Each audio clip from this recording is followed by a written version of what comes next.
What's up, y'all? We're in the house. What's up? What's up Yes, again? man. Here Once we go. again, Preachers in Disguise.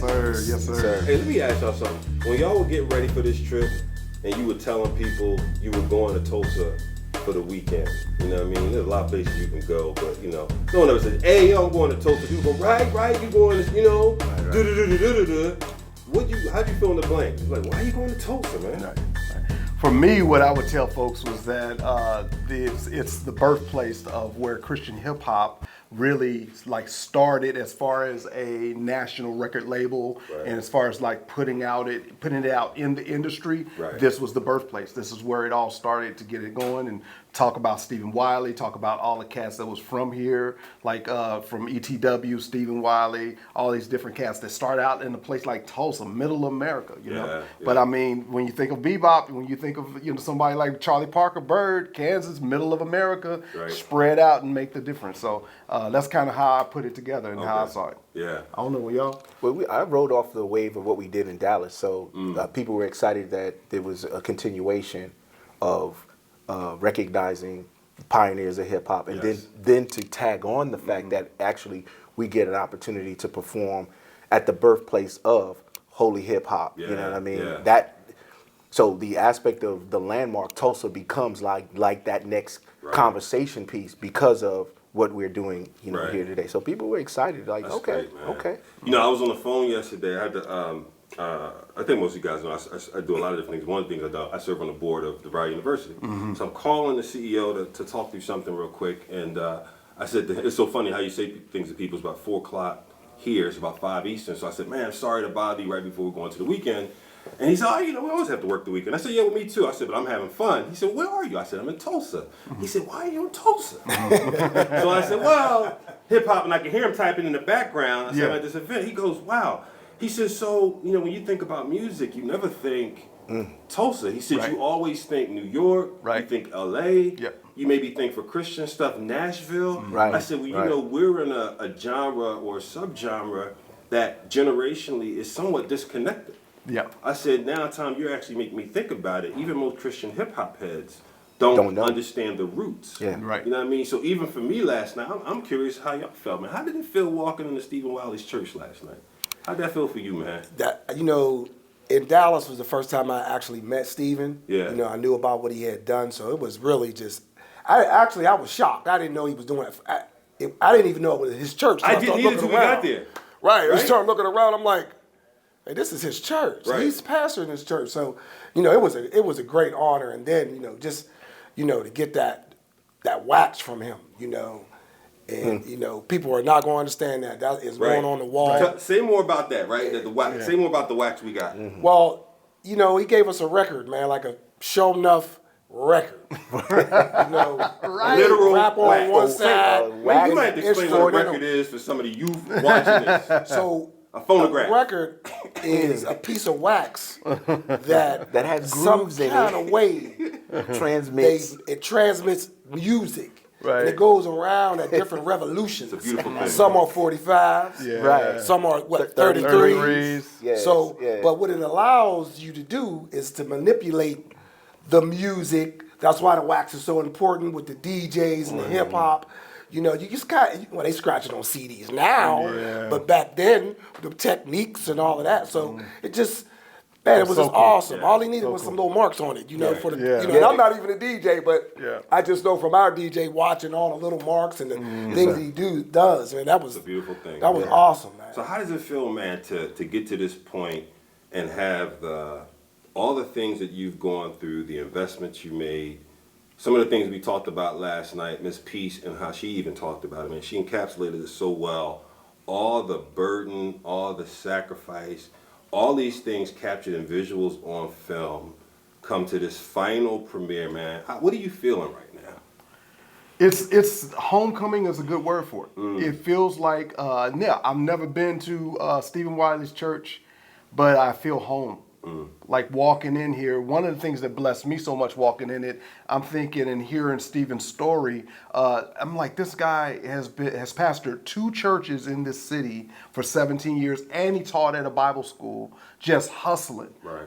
I'm at home with that hustle. I understand and resonate with that hustle. Okay, I get it. Like, and so coming in, it's like, okay, I'm feeling the dreams that I had, like they're being realized in a way, and then his dreams being realized. So it's just like this greater level of realization of dreams, and then to see, the next generation, other cats coming in, from Brinson to Adrian to all of these hip hop heads to Chile, West Coast, man. It was a beautiful homecoming to see all of these cats come in, rock last night in rehearsal, and we was just like, once again, it was a homecoming. Like, if there's a way to say it, we've all dreamed kind of by ourselves, right?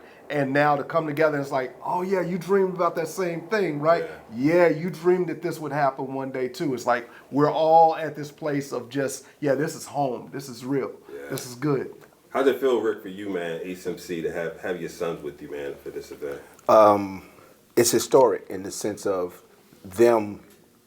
When I was in the game, at the level we were doing it, they were kids. They were little ones. You know what I'm saying? They didn't know nothing about nothing. Right.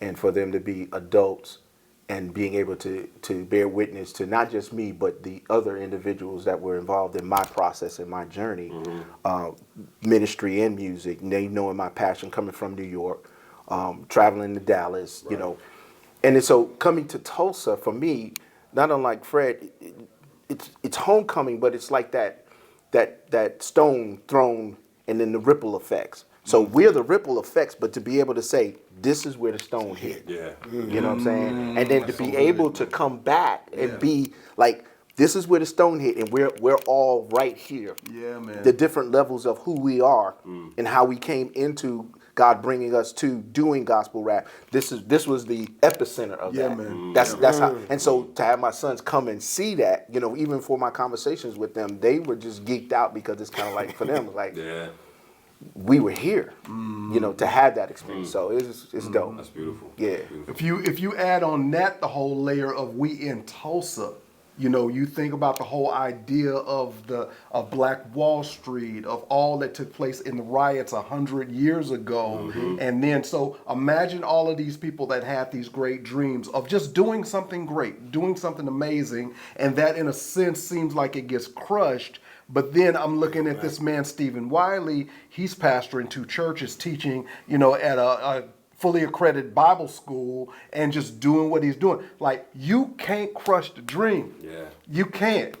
That's why our ancestors looked to the North Star, because they knew that those that were trying to oppress us couldn't grab that star and pull it out the sky. Amen. So let's just keep our eyes on that North Star, and it's like, that's like we've arrived at this place, like you said, that's where the stone dropped, and now we're all back here, and it's like those that dreamed about great things happening, we are those ripple effects of some beautiful things happening. Major things. Yeah. I would love to know how you guys think about what's next. And contextually, I would say this. I don't know if you guys saw this, man, but Versus in the secular world has just sparked another, we were talking about that. just a resurgence of the older secular hip hop heads. Like 2 weeks ago when I watched that Big Daddy Kane KRS-One versus, woo, that to me personally is the best one yet. Yeah, the best one. Because of the catalog of songs, the fierceness of the competition, but the love in the competition. Man. The love in the stories that they share with each other, and then how they talked about what they would do next together. Right. What are you guys thinking about in terms of what you might do next together? You see, you touched my button, bro, because I was there with you watching that in that sense. And it was a reminder to remind that younger generation, this is what it is. Right. It's not all of the other stuff that maybe has been pursued or pushed by the machine. Right.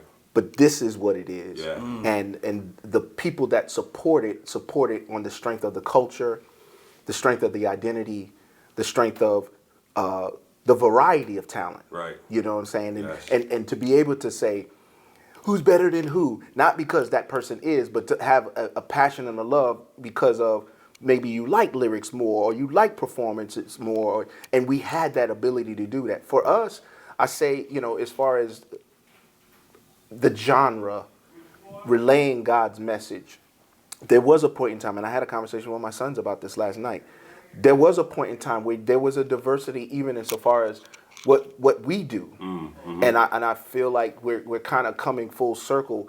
Lecrae had a video podcast here recently where he talked about is Christian hip hop dead? Yes, I saw that. Yes, You know, and it's just sparked this whole idea of okay, no, because you got things like verses happening and something not necessarily like that, but that whole aspect of reconnecting to what's real is back on the platform again. You know what I'm saying? That's So. good.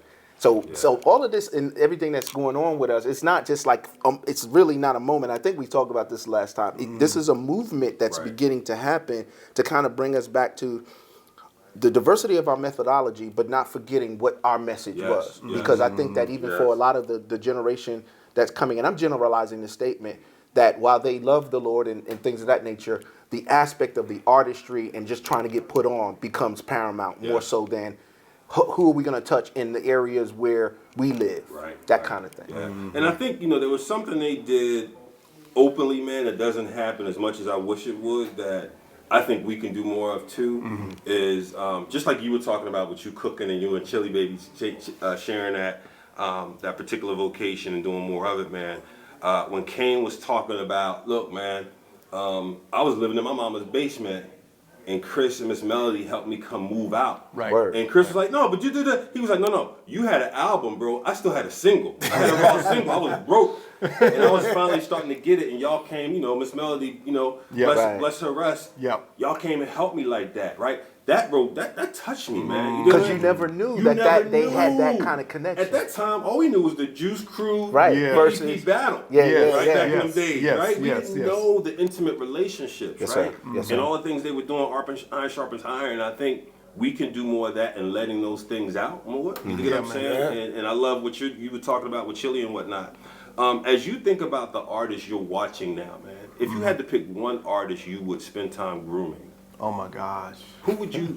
I want to hear from each one of you, if you can. I know I'm putting you on the spot. Who would you invest in? Who would you invest your gifts, your talents, and even if you could, financially, man? Who would you pour into? Wow. I might be pronouncing his name wrong, but Kieran.